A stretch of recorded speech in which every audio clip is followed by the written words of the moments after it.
You know what DNA stands for? Dead Nigger Association. Okay, YouTube, we got another video today.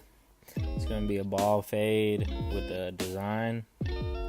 So I start off with my Slimline Pro LIs, and there's zero gap with the on the money.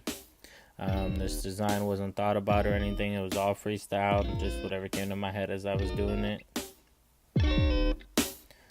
Nothing very spectacular about it, just was feeling like doing a design. So I told my homie Daniel, which is my client in the video, I told him I'd do it for free if he lets me do the design for the video. So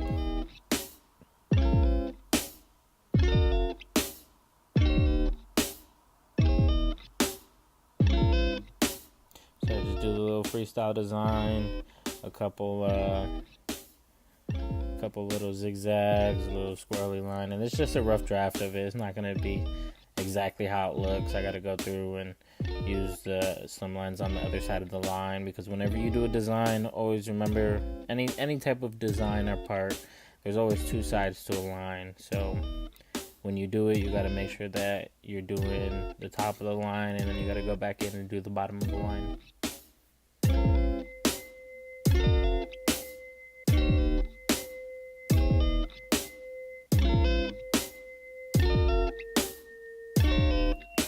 So after I do the design, I go ahead and I do the bald fade. I start by making my bald guideline with my slim lines and outlining the design so that I don't go ahead and go into that at all. So I start by doing this. I bald out everything underneath, and I keep the outline of the design right there.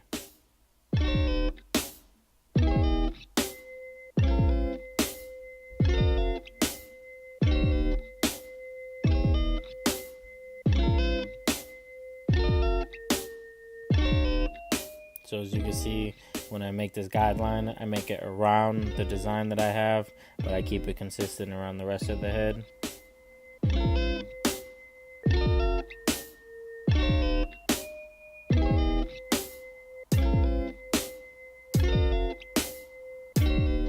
And then you've probably seen this client in a video prior. I did a bald fade on him, and I posted that as well.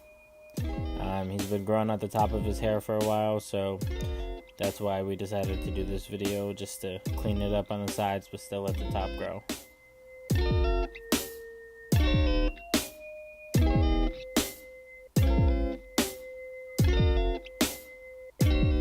So as you can see, that first guideline I make, it's contoured to the shape of his head. It's not just straight across. So I think personally a fade that's contoured to the head is a lot better looking than just a straight on fade. So it's kind of like a drop fade, but doesn't really drop. It's just contoured to the head.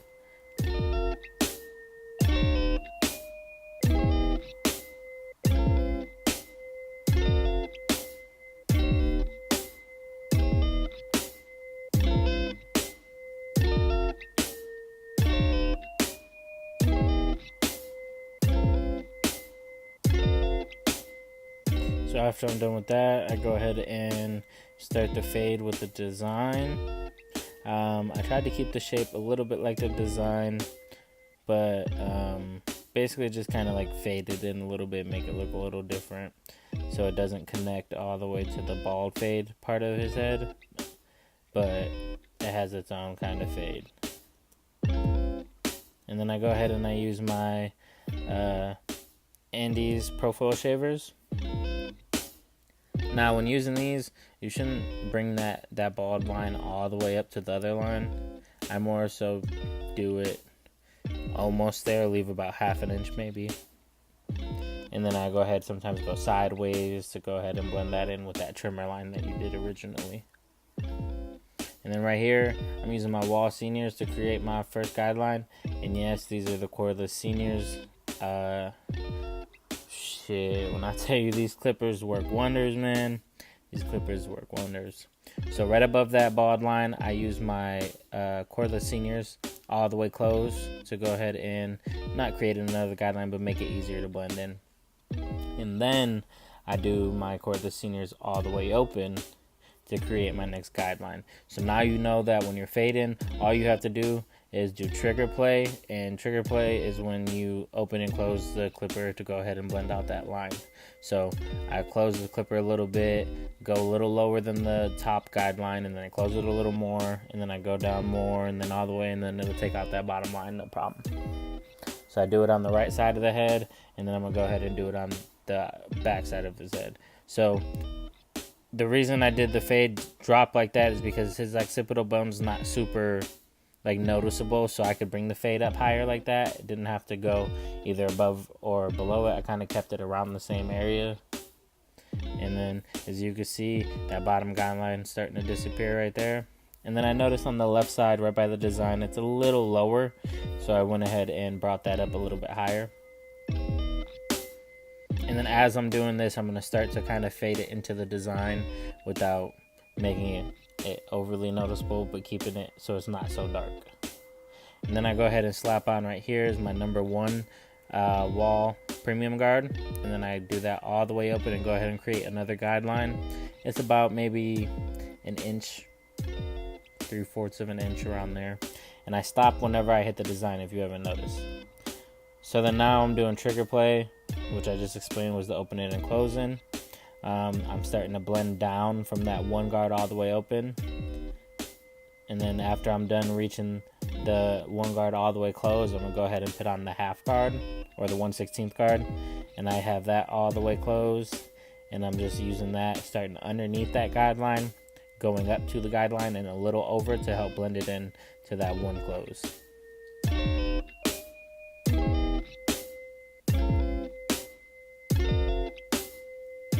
So after I'm done with that, this is my 1.5 premium guard as well, and I just use that. I usually use a 1.5 or a 2 guard to blend or to connect any type of fade to length hair on top of the head, or however you just put longer hair on top of the head.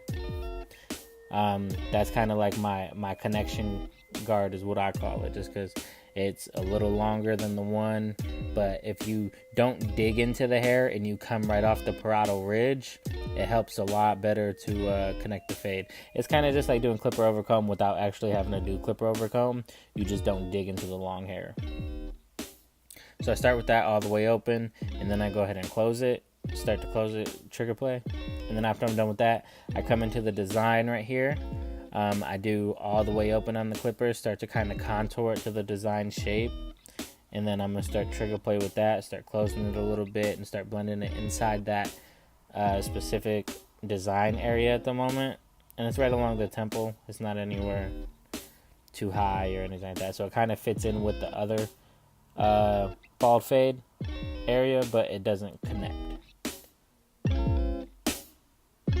So then I go ahead and put on my number 1 guard right here, and I go up to where the design is, where the line of the design is, and I'm going to start closing that slowly but surely and starting to blend out the line between the no guard all the way open to the 1 guard, and it's going to connect itself. So as you can see, I open it sometimes, close it sometimes, and I just start working that line out. And then I'm going to go ahead and put my 1/16 guard right there. And that's going to go ahead and connect it. That's going to bring that 1 guard and that no guard all the way open.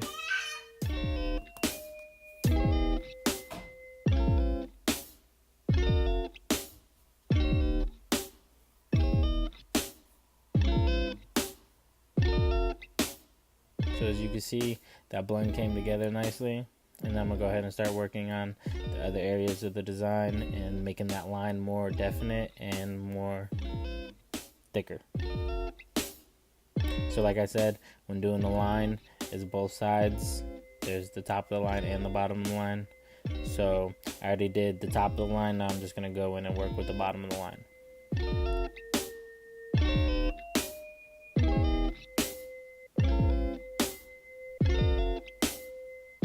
And then right here, this is the 1.5 guard. That's what I'm using to connect the fade on the side to the top of the hair.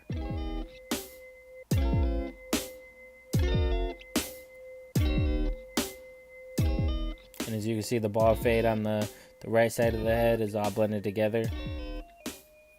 And as you can see, using that 1.5 guard made it go with the side of the head. And then here's the lineup I'm doing. This is just the temple lineup, the hook.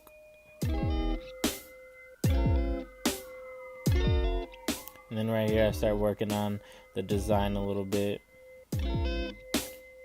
Since I made that outline on the back of the head, I gotta make sure that it's even and consistent with the rest of the design.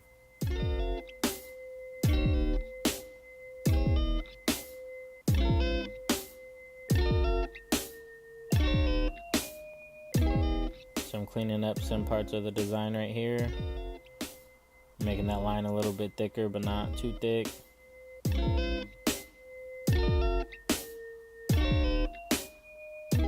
And then right here I flip the clipper over and I start to go ahead and do the bottom part of the line.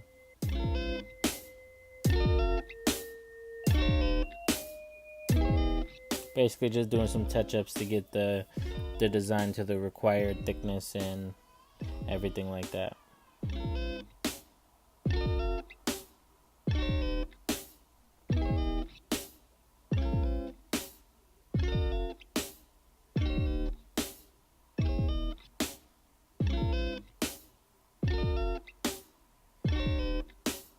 And as you can see, that design's starting to look a little better. It'll come all together when I hit it with the razor and everything's sharp. And now usually in my videos when I do stuff, any type of shaving, I usually show the shave gel that I'm using, which is usually either Elegance, the blue bottle, well the black bottle with the blue label. I use Tomb 45 shave gel. I've also used Pacino shave gel, but in this particular video, I'm doing a dry shave.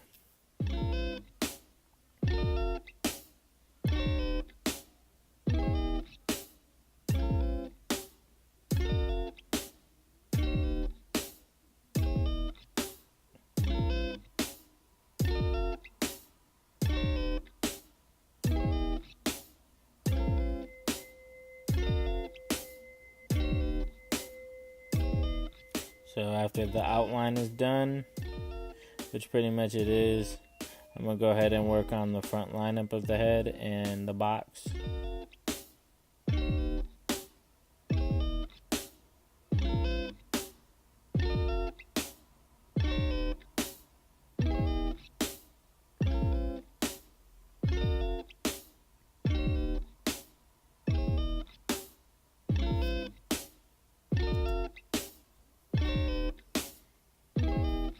So right here I'm using my Andy's T outliners. They're the regular T outliners. I just skeleton them, and I also have a GTX blade on there that is zero gap.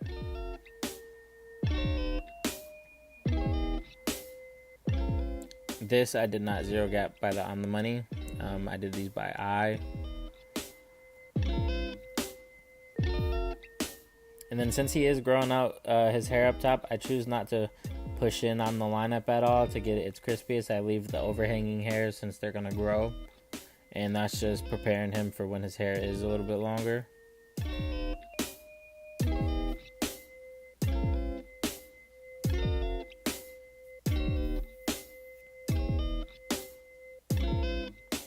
And then right here, I'm going to go in to that back end of the design and just start to fade it in a little circular motion. I start with the clipper all the way closed, and then I'll start to open it up just to give it a little diversity so it's not just one kind of patch of the design.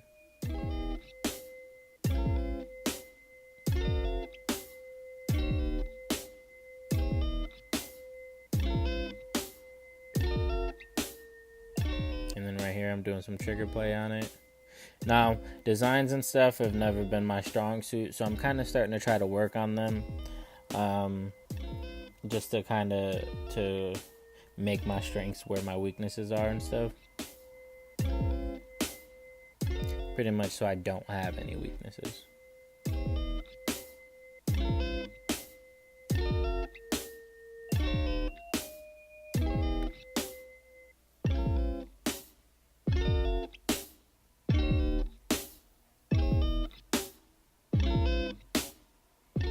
So now I'm gonna go ahead and fast forward the video a little bit.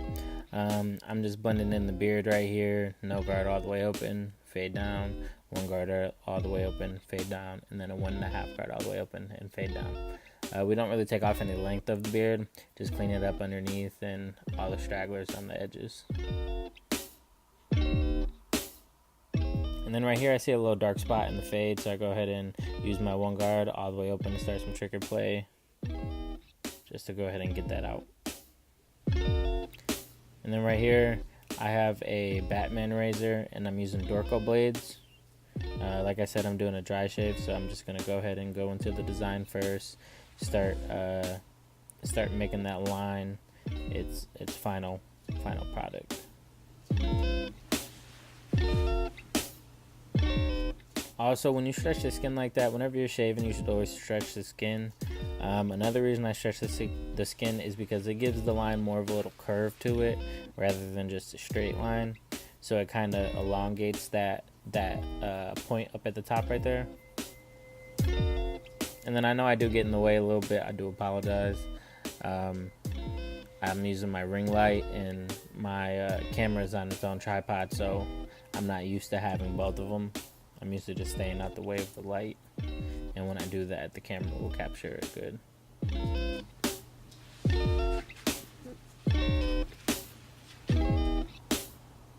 And that little white line right there when I'm using the razor on the design is just the ash line.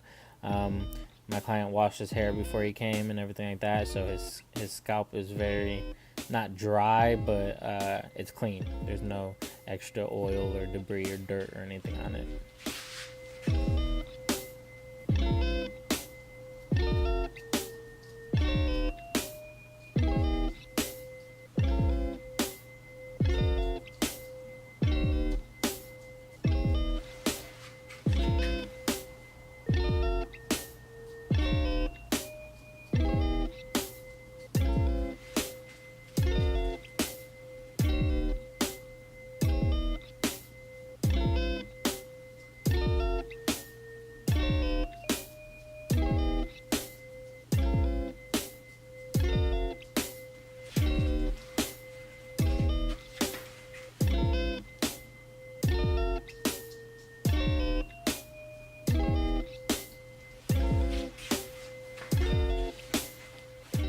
There's going to be the look of the design, just touching up the bottom end of it. And then right here I have to get in the way just to use the razor comfortably on my end to make sure that I don't cut the client or anything like that.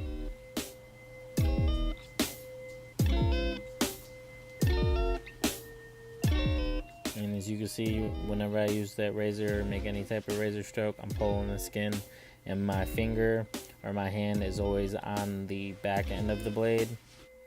It's I'm never shaving towards my hand.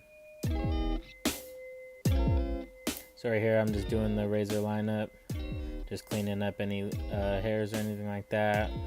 It's more of like his natural lineup. We just cleaned it up a little bit.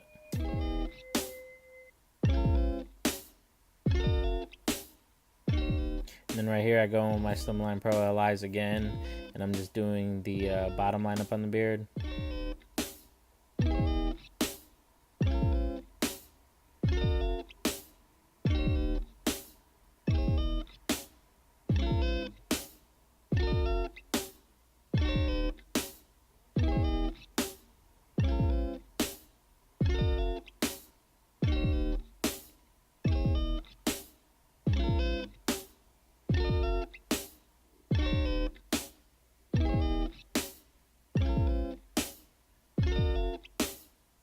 As you can see, that bottom beard lineup is looking nice. Go ahead and trim the excess hairs off of his upper lip, and then go around the upper lip as well. Get the whiskers, and then I'm gonna go ahead and give the top of the beard a rough lineup.